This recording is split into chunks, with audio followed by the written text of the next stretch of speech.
Handa na ang pagbubukas sa LRT-1 Cavite Extension Project ngayong araw.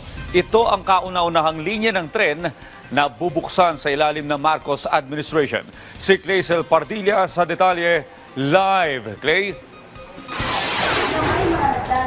Yes, Audie, Rise and Shine Pilipinas at aarangkada na nga ngayong araw ang biyahe ng LRT-1 Cavite Extension Phase 1. Sakto yan ngayong papalapit ang holiday at inaasahan ang dagsanang mga commuter.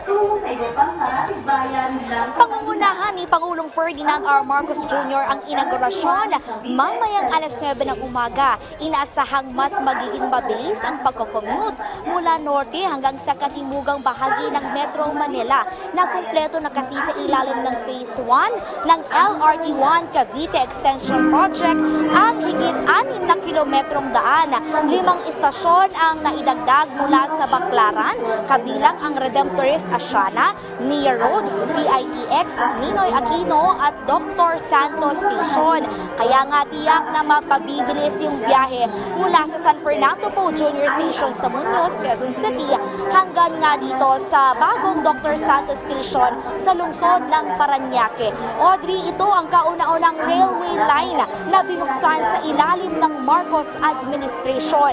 Kaya hindi lamang mapaikli ang oras ng biyahe, kundi mapaluluwag din ang trapiko sa NCR. Magbibigay pa ito ng ligtas at mas komportableng public transportation. Sa oras na makumpleto ang Phase 2 at 3 ng L1CT ay mas mapadadali rin yung pagpunta sa mga lugar sa Parañaque hanggang sa Bacoor, Cavite. Karagdagang 200,000 na mga pasahero ang mabebenepisyohan kada araw.